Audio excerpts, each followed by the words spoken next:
बात को पकड़ो, गंभीरता से पकड़ो। तुम प्रभु के अंश हो, प्रकृति के आश्रय से तुम्हें चैन नहीं मिल सकता, शांति नहीं मिल सकती, अमर पद नहीं मिल सकता। तुम भटकते रहोगे, क्लेशित होते रहोगे, भयभीत होते रहोगे। भटकना जन्म मरण। भगवान के एकमात्र आश्रय से तुम्हें विश्राम मिलेगा और कहीं नहीं। जैसे गोस्वामी जी कहते, पायो परम विश्राम, राम समान प्रभु नाही कहूं। लेकिन कोई भगवान का आश्रय लेना नहीं चाहता, रुपया का आश्रय लेना चाहता है। वस्तु का बल, पद का बल, परिवार का बल, देह का बल, समाज का बल। तब तक भगवान के दर्शन हो जाएं, लोग बातें बनाते समझते नहीं। अरे द्रौपदी जी अवतार हैं, द्रौपदी जी कोई जन्म नहीं लिए, अवतार हैं, शक्ति का अवतार हैं, यज्ञ कुंड से प्रकट हुई। लेकिन आश्रय दृढ़ तब हुआ इस घटना के बाद, चीरहरण घटना के बाद। नहीं, पांडवों का आश्रय था, सभा का आश्रय था, अपना बल का आश्रय था, दांत का आश्रय लिया। जब सब छूट गया तो गोविंद द्वारिकावासी। ये चीज समझने, कल कुछ संत भगवान आए थे, उनसे यही चर्चा हो रही थी। आश्रय तत्व पर दृष्टि रखो। कहां आश्रय है तुम्हारा? अंदर से देखो, अभी भगवत प्राप्त हो जाओगे। बिगड़ी जन्म अनेक की अब ही सुधरे आज, आज अभी होई राम को। आश्रय राम का, आश्रय हरि का, आश्रय प्रभु का। किसका आश्रय? सूरदास जी महाराज कह रहे, अपबल, तपबल और बाहुबल, चौथो बल है दाम। किसका आश्रय इनमें से? अपना बल, तपस्या का बल, दाम का बल, विद्या का बल। किसका बल है? बोले सब बल कहां जागृत होता है? बोले हारे को हरे नाम। तो भगवान के आश्रित हो गया, नाम के आश्रित हो गया। ये जितने आश्रय ये टिकाऊ नहीं है, प्रत्युत ये तुम्हें भ्रमित करके तुम्हारे समय को नष्ट करने वाले हैं। जिसने धन का आश्रय ले लिया, पतन है, शास्त्र कह रहा है। क्यों पतन है? खूब बल आ जाता है अंदर, क्योंकि गलत आश्रय लिया ना धन का। अब वो मतवाला हो जाता है, शराब पीना, मांस खाना, व्यभिचार करना, ये उद्दंडता ही उद्दंडता आने लगती है। अब भगवत आश्रित और धन आ गया तो उसका धन दूसरी जगह जाता है, क्योंकि आश्रय सही है। अस्पताल खुलवा दिया, पौशाला, संत सेवा, गौशाला, नाना प्रकार की धार्मिक वृत्तियों के द्वारा दूसरों को सुख पहुंचाना। क्यों? क्योंकि आश्रय बढ़िया है। केवल धन का आश्रय है तो सब दोष आ जाते हैं।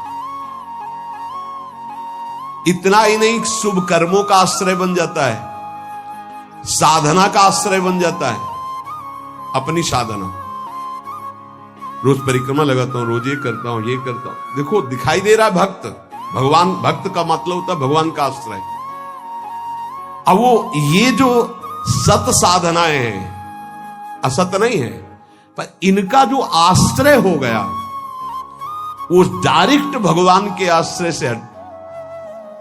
अब हमारी टांगे मजबूत हैं तो हम परिक्रमा लगा रहे हैं, कल टांग टूट गई तो आश्रय भगवान का, उनके आश्रय से भगवत प्राप्ति होगी, कोई इनके आश्रय से थोड़ी। लेकिन अगर वो आश्रय लिया है तो फिर लगेगा हमसे कोई साधना ही नहीं हो रही, आप असंतुष्ट हो जाएंगे। एकमात्र भगवान का आश्रय।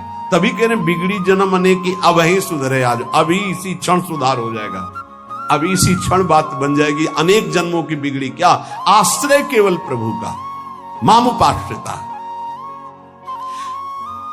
भगवत प्राप्ति की साधना का भी आश्रय नहीं। ध्यान दो, ये बड़ा सूक्ष्म आश्रय केवल प्रियालाल का। साधना बन रही बढ़िया, कल साधना ना बने, ऐसे रोग हो जाए, ऐसी शरीर की स्थिति हो जाए, ऐसी मना स्थिति हो जाए तो हमें भगवत प्राप्ति नहीं होगी क्या? होगी। बोले क्यों होगी? तुमसे कोई साधन तो बनता नहीं। बोले हमने साधन का आश्रय नहीं लिया, हमने तो प्रियाजू का आश्रय लिया। सर्वेषु साधन वरेषु चिरम निराशा।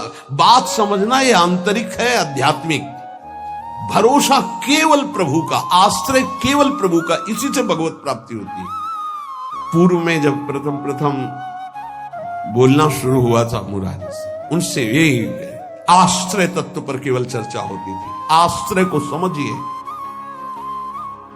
अगर आश्रय साधन का तो भोग साधन का होता है, साधन सुख का भोग होता है। इसीलिए यह गुण साधनते नहीं, बड़ा सूक्ष्म। अब जैसे अल्पज्ञ साधक है तो सोचता है कि फिर तो साधना ही नहीं करनी चाहिए। तो अभी तक आप कर रहे थे क्या? आपसे करवा रहे थे जिनके आश्रित हो। ऐसे भाव में आओ। साधन हो रहा है, प्रभु को समर्पित हो रहा है। नहीं हो रहा है तो हम तो प्रभु को समर्पित ही हैं, हमारी भगवत प्राप्ति तो पक्की है। पर ये समझ आनी बहुत कठिन हो जाती है। हम परिक्रमा लगाया है तो कह सकते हैं कि हम भगवत प्राप्ति कर सकते हैं, क्योंकि साधन का भरोसा है। अगर नहीं लगा पाए तो हमारे भरोसा में कमी हो जाएगी। आप आखिरी बात समझ लीजिए, यदि आपने अंदर से आश्रय हमारे प्रियालाल का ले लिया और कुछ नहीं बन रहा तो भगवत प्राप्ति हो जाएगी। हमारी बात समझ लेना। ये हम बहुत समझी सोची हुई बात कर रहे हैं। आश्रय आपका कहां है? एक क्षण के आश्रय को प्रभु बहुत बड़ा मान लेते, ध्यान रखना। जब बाली जी का भगवान ने प्रहार करके वध किया तो आखिरी श्वासें बाली जी की भगवदाकार थी, पर भगवान से बड़ा छुपा के वचन बोले। हृदय प्रीति मुख वचन कठोरा। भगवान की तरफ देखकर कहा, मैं बैरी सुग्रीव प्यारा, कारण कौन नाथ मुहि मारा। हम दोनों भाई हैं, हमें अपने भाई की हर चेष्टा को पता है। जैसा मैं वैसा मेरा भाई। बहुत बड़ा भजनानंदी नहीं, हम जानते हैं, बचपन से साथी है। मैंने कभी आपका विरोध नहीं किया। आपने मारा क्यों मुझे? जो सूक्ष्म बात भगवान, तुम ये जानते थे कि सुग्रीव मेरे आश्रित हो गया है? अरे अभिमानी, मेरे आश्रित का वैरी मेरा वैरी होता है। तो कितने दिनों के आश्रित हुए थे सुग्रीव जी?